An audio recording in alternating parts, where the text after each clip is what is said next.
Lingkod ng Diyos, pinagpala ng Diyos, anointed, talented, pastoral natin, wala pa ka natin itong nasa kanyang buhay. Mag-ministeryo ka, si Karalakia, Karalasanda. Isang malakapagpalagpak sa ating Panginoon Jesus. Sabi sa Isaiah 41:10, "Fear not, for I am with you. Be not dismayed.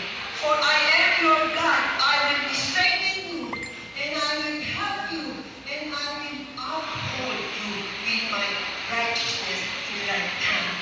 Kung nakita niyo yung kamay ng Diyos, lagi niyang ano ang kanyang kanang kamay. Kung paano si Pablo sa mga gawa, istorya ni Pablo, kilala niya pag-asa. Dahil ikaw ay kinadera, paat kamay mo, kinadera. Ngunit dahil sa biyaya ng Diyos, basahin natin ito. History ni Paul, at ito ay talagang pinakita ng Diyos ang kanyang kanang kamay kung paano bumilos ang kanyang makapangyarihang kamay. Mga Gawa 16:25-26. Ang kwento ni Pablo at Silas, itinulong at inalis sa Filipos matapos na magpalaya ng masamang espiritu.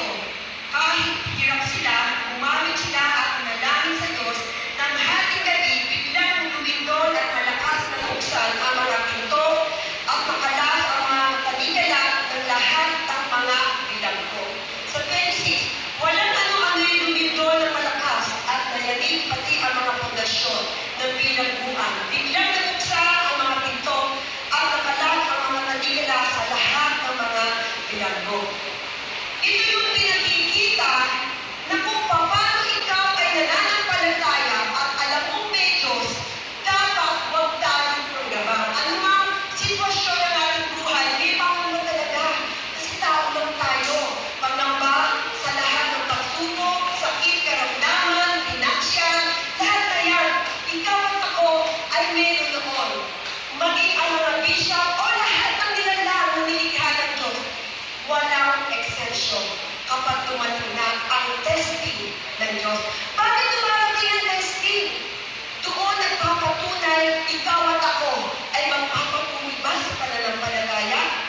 Yung testing na yan ay doon mo pinakikita nung kung paano si Job, maraming pagsubok, mga propeta, ngunit stand firm pa rin sila sa pananalig at paglilingkod sa Diyos. Kung paano si Paulo ay gano'n. First step to overcome all worries. Ano nga ba na? Paano natin ma-overcome?